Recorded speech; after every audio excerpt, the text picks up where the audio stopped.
और जो तौर तरीका है जिस ढोंग से और जो अननेसेसरी रीति रिवाज से जिन रिवाजों को हम ढो रहे हैं, वो खामखा के रिवाजों को इसमें एक तरह से मैसेज गया कि और मंत्रों में क्या है, ये किस बात की जो मंत्रों का ढोंग चल रहा है देश में, या हमने भी उस तरीके से शादी की, हमारी कई मर्जी चली, कई डाइवोर्स होते हैं।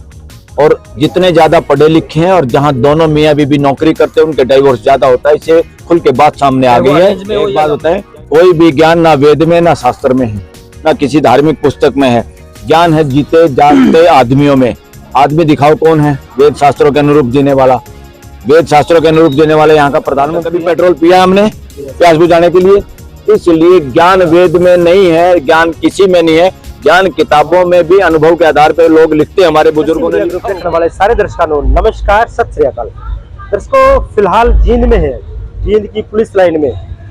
आपको बता दें कि शादियों का सीजन है और शादियां आपने बहुत देखी होंगी, आपके परिवार में भी हुई है और दर्शक साथी जो देख रहे हैं इनकी खुद की भी हुई होगी। लेकिन ऐसी शादी आज बिल्कुल अनोखी शादी है जो आज जींद के अंदर हमें भी पहली बार देखने को ऐसी शादी मिली है कि बिन तेरे हम हुए तेरे। जब शादियां मुहूर्त रखा जाता है पंडित से या किसी और से, मतलब उसका मुहूर्त निकलवाया जाता है कि किस दिन जो है शादी का मुहूर्त है।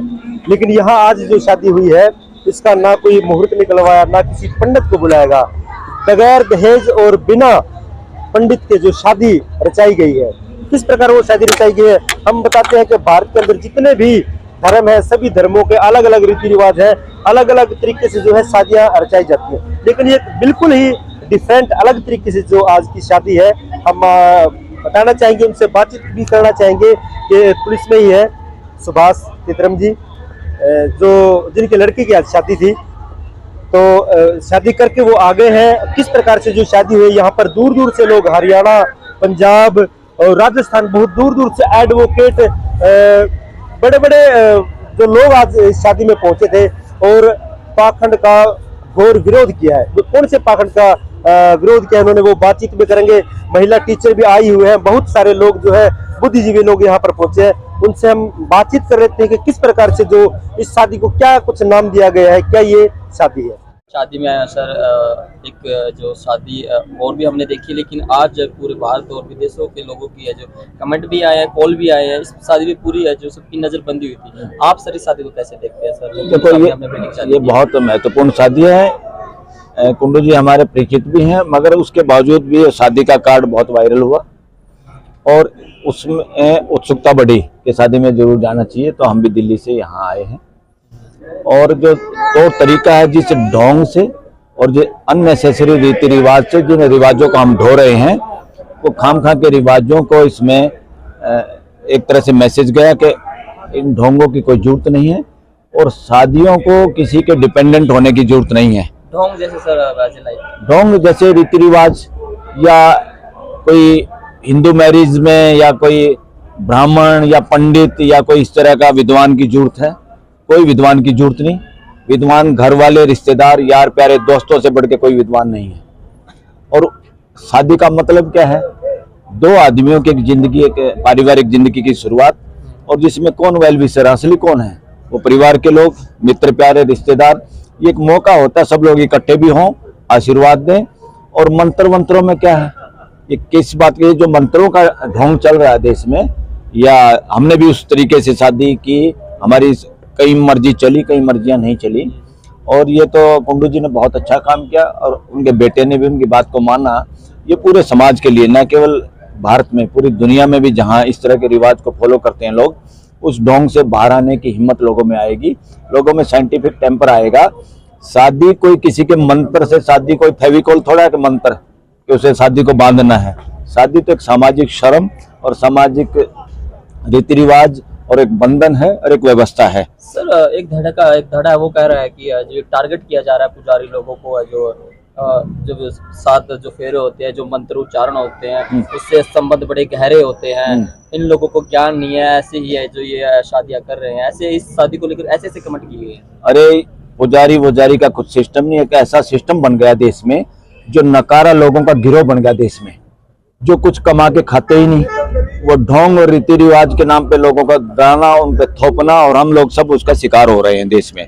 उससे मुक्ति का समय आ गया है, उससे मुक्त होने की जरूरत है। और इससे भी बड़ा ढोंग जिससे और मुक्त होने की जरूरत है वो ये है कि जो ये शादियों के लिए मुहूर्त निकलवाना, शुभ काम के लिए मुहूर्त निकलवाना, इससे बड़ी बदमाशी कुछ नहीं है। हम अस्तित्व को चैलेंज करेंगे क्या? सूरज सही निकल रहा है, इसको कौन बताएगा सही निकल रहा है गलत निकल रहा है? चांद निकला, किसी के घर में बच्चा पैदा हो रहा है, शनिवार को पैदा हो रहा है, दोपहर को पैदा हो रहा है, रात को पैदा हो रहा है, किसी का नाम नरभाग रखा है क्या? अशुभ मानते हैं अपने बच्चों को कोई? ये चीजें लोगों को, दिमाग को, ये असंवैधानिक है सारे रीति रिवाज। संविधान ये कहता है इस देश का हर बच्चा, हर नागरिक साइंटिफिक टेम्पर वाला हो, मतलब समझदार बने शिक्षा से, और उसको जिम्मेवारी है सरकार की, शिक्षा व्यवस्था की। समझदार क्या मतलब कि हर चीज का ये जाने ये करना क्यों और इसका फायदा क्या है, ये इसका उपयोग भी है या आंख मीच का किसी का इससे धंधा चल रहा है। और लोग डरते हैं, कॉन्फिडेंस लूज होता है इन बातों से कि मंत्र पढ़ने से शादी सही होगी और मंत्र नहीं पढ़े तो शादी खराब होगी। अरे इतने महंगे महंगे, इतने सो कॉल्ड अच्छे पढ़े लिखों का, अच्छे अमीरों के बच्चों के डाइवोर्स, मैं सुप्रीम कोर्ट में हूँ, प्रैक्टिस करता हूँ, एडवोकेट हूँ। सुप्रीम कोर्ट में एक एनुअल रिपोर्ट छपती है पूरे देश में, उसमें पता चलता है किस देश के किस स्टेट में कैसे मुकदमे ज्यादा हैं, किस डिस्ट्रिक्ट में कैसे मुकदमे ज्यादा है। मैं आपको बीच में रोना पाऊंगा, लव मैरिज के कितने केस ऐसे आते हैं जिसमें डाइवोर्स होता है, और अरेंज मैरिज के कितने केस आते हैं जिसमें डाइवोर्स होता है, ज्यादा होता है? क्या इसमें जो अनुपात रहता है? लव मैरिज में बहुत ज्यादा डाइवोर्स होते हैं, अरेंज मैरिज में आज भी कम डाइवोर्स होते हैं। और जितने ज्यादा पढ़े लिखे हैं और जहां दोनों मियाँ बीबी नौकरी करते हैं उनके डाइवोर्स ज्यादा होता है। इसे खुल के बात सामने आ गई है, अरेंज में हो या लव में, चाहे किसी में हो, इसे बात सामने आ गई है। जो आज की एजुकेशन, इसका कोई मायने नहीं है कि वो जीना सिखाती है, वो नौकरी के काबिल, गधा बनने के लिए या नौकर बनने के लिए काबिल बनाती है। जिस तरह का नौकर चाहिए, फिटर का कोर्स के लिए कोई फिटर किसी को चाहिए, किसी को कलरक चाहिए, थोड़ा पढ़ना आ गया, किसी को व्यापार के लिए MBA बच्चा आ गया, वो उस काम के लिए है, वो आदमी नहीं बन पाता। आज की एजुकेशन आदमी बनाने के लिए नहीं है, नौकर बनाने के लिए। इसका कोई फायदा नहीं है। सबसे हायर एजुकेटेड लोग और वो लोग जब सबसे ज्यादा तनख्वाह लेते हैं, बड़े पदों पे है, ऐसी लड़कियां जो तनख्वाह लेती हैं और नौकरियों पे ज्यादा पढ़ी लिखी, उनके डाइवोर्स सबसे ज्यादा है। सबसे पहले देश में जो रिपोर्ट आई थी उसमें चेन्नई, बेंगलोर और इस तरह के शहर थे जिनमें मल्टीनेशनल कंपनियां थी, उनको उस रिपोर्ट के हिसाब से, और हम लोग क्या कहते थे वकील लोग, डाइवोर्स कैपिटल ऑफ इंडिया। अब डाइवोर्स कैपिटल ऑफ इंडिया काफी हो गई है, जिसमें गुड़गांव भी शामिल होगा, आपका नोएडा भी शामिल हो गया। क्यों हो रहा है? यहाँ पे तो सारी मल्टीनेशनल कंपनियां है, उन कंपनियों में बस बच्चों को करियर करियर करियर करियर वैरियर कुछ नहीं, जिंदगी की बर्बादियां, रात को काम करना, दिन में करना, दारू पियो, कॉफी पियो, फलाना को, कंपनियों को अपने फायदे से मतलब है। किसी का बच्चा क्या FB बनता है, उसकी निजी जिंदगी कितनी डिस्टर्ब होती है, और बहुत सारे बच्चे उस करियर को बनाने में उन कंपनियों में ना बताते हुए एक तरह से इस तरह का माहौल बन जाता है जहां सारी सीमाएं युवा हमारे लांग रहे हैं। इवन शादी से पहले ही रिश्ते, शारीरिक संबंध बनाते हैं, और वही बच्चे जब शादी करने चलते हैं, कानून अधिकार दे रहा है सर उनको, लिव इन रिलेशनशिप पे आप बात कर रहे हैं। हाँ, मैं लिव इन पे नहीं दे रहा, लिव इन पे तो कानून ने मोहर लगा दी, सुप्रीम कोर्ट में रह के वो सुप्रीम कोर्ट ने मोहर लगा दी। वो मोहर तो इसलिए लगाई जब बच्चे बिना शादी रह रहे थे, कई कई साल रह रहे थे साथ में, और किसी को बच्चा भी अगर हो जाए तो किसका नाम दें। तो मजबूरी में, जब घर की मजबूरी होगी, देश के ऐसे हालात हो गए, तो कोर्ट को तो मोहर लगानी पड़ी कि कम से कम उसको वैध करें। उससे लड़ाइयां हो रही, प्रॉपर्टी के बंटवारे, कोई बच्चा हो जाए तो किसके सहारे, उस बच्चे का तो पालन पोषण कोई करेगा, दोनों माँ बाप जिम्मेवार है ना। बहुत सारी मजबूरियां कोर्टों की भी इस वजह से होती है, जब समाज में कुरीतियां इस तरह की फैलती हैं, इस तरह का जीना, जीवन शैली बदल जाती है लोगों की, तो सुप्रीम कोर्ट तो ये कोशिश करती है कि मोहर लगा के कम से कम उसको रेगुलर कर दे। जैसे अवैध कॉलोनियां बन गई, और फिर क्या करें भाई, लोगों ने बना ली, लोगों को घर चाहिए था, तुम अच्छी कॉलोनियां बना के सस्ते रेट पे दे नहीं पाए लोगों को घर, और लोगों ने अपने तरीके से अपने आप बना लिए, और जैसे जिसके पास पैसे थे, फिर मजबूरी है ना, सरकार उसको वैध करती है कि नहीं करती इन कॉलोनियों को। कितने कॉलोनियां आपके जींद में भी होंगी, दिल्ली में भी पूरा दिल्ली भरा हुआ है अवैध कॉलोनी जिनको कहते थे, आज वो सारी वैध है। सर लोग ये कह रहे हैं कि ये चीजें जो कुरीतियां आ रही है, हम अपने वेद शास्त्रों से दूर हो गए हैं, हम जो हमारे वेदों को नहीं पढ़ते हैं, हाँ। इसलिए जो ये कुरीतियां है जो शामिल हो गई है, तो हमें वेद शास्त्र पढ़ने चाहिए, तभी हम इन चीजों से दूर होंगे। एक बात बताएं, कोई भी ज्ञान ना वेद में, ना शास्त्र में है, ना किसी धार्मिक पुस्तक में है। ज्ञान है जीते जागते आदमियों में। आदमी दिखाओ कौन है वेद शास्त्रों के अनुरूप जीने वाला। वेद शास्त्रों के अनुरूप जीने वाले यहाँ का प्रधानमंत्री है, आपके हरियाणा का CM है, या आपका कोई और चेयरमैन है, कोई IAS अफसर है, कोई आईपीएस है, कोई जज है जो वेद के अनुसार जीता हुआ दिखाई देता है। जिन किताबों के अनुरूप लोग जीना नहीं जानते, जी नहीं पा रहे, इसका मतलब किताबों में दम नहीं है। उन किताबों में कोई दम नहीं।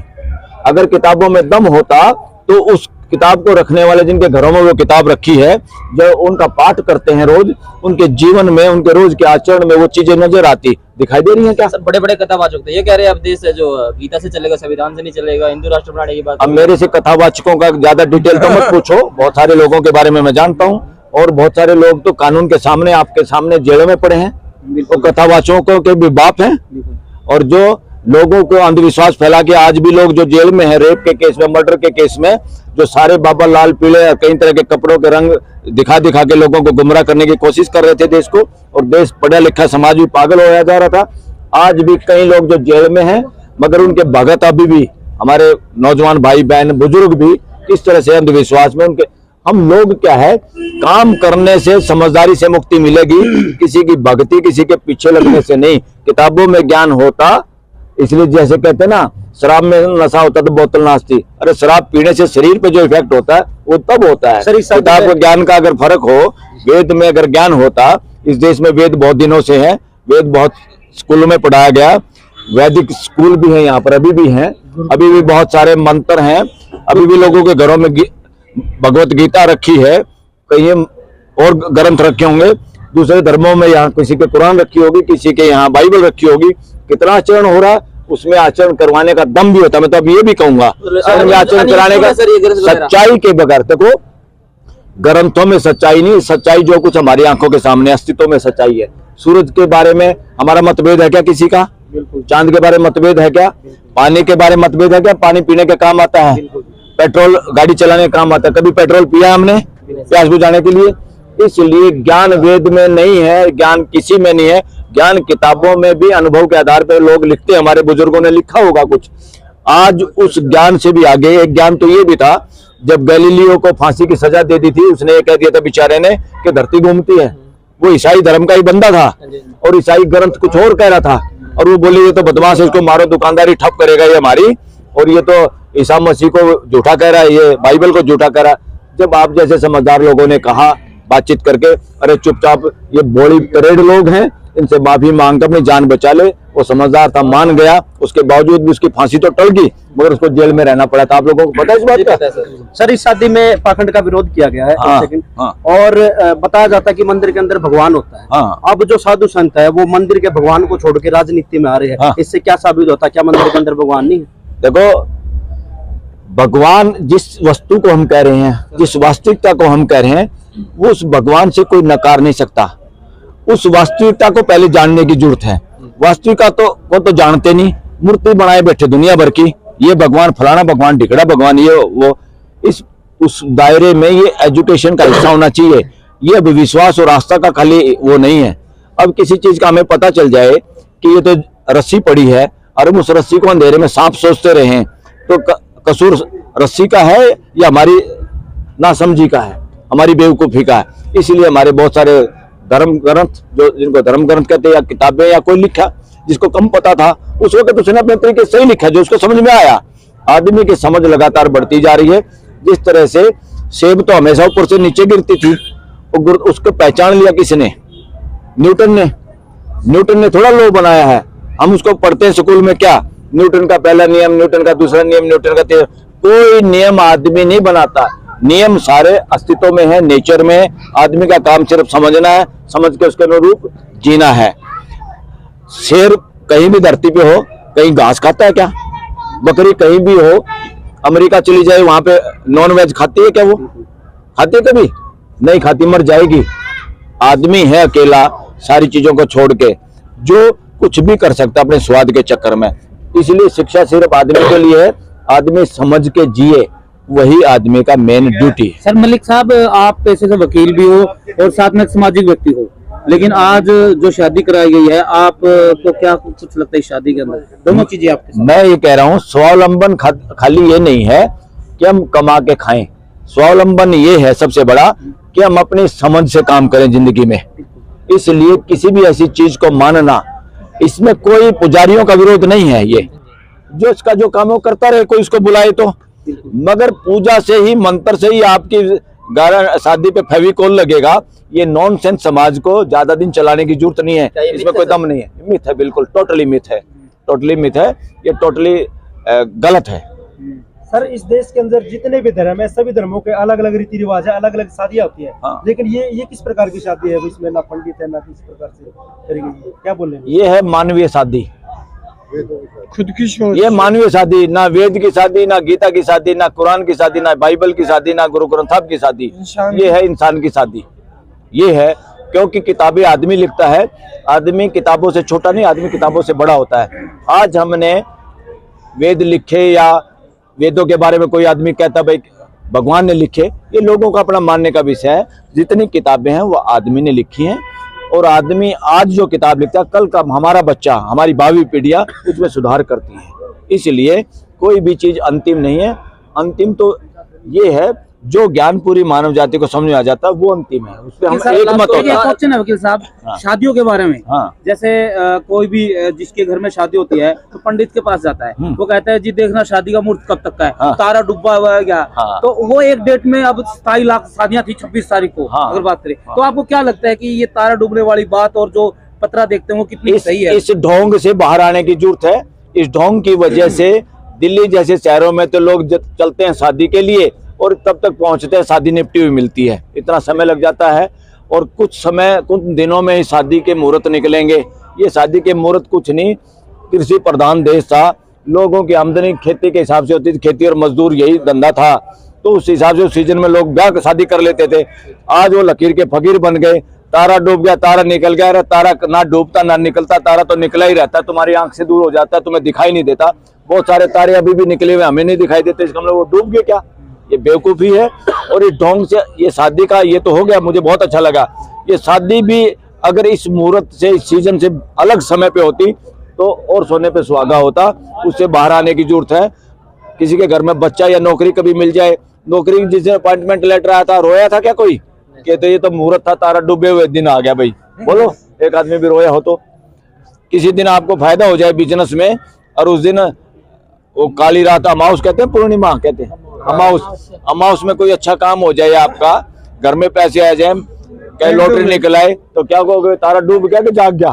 तो नॉनसेंस से बाहर आने की जरूरत है, खास तौर पे हिंदू समाज को, जो ये मुहूर्त के हिसाब से ब्याह करते हैं, और मुहूर्त के चक्कर में 1-2 महीने में पनीर नकली, दूध नकली, एवरीथिंग नकली, हर चीज महंगी। ये मुहूर्त में और किसी का फायदा नहीं होता, मुहूर्त में 2 आदमियों का फायदा होता है, मंडी का और फंडी का। सर, एक लास्ट क्वेश्चन आपसे जुड़ा हुआ, आपको नॉलेज मंडी का मतलब यहाँ क्या है? व्यापारी। व्यापारी वो व्यापारी, मैं सबको नहीं कहता, ये वो व्यापारी जो इंतजार करता है कब ये जो माल दबा के रखा कब महंगा बिक सकता है, कब इसकी डिमांड ज्यादा होगी।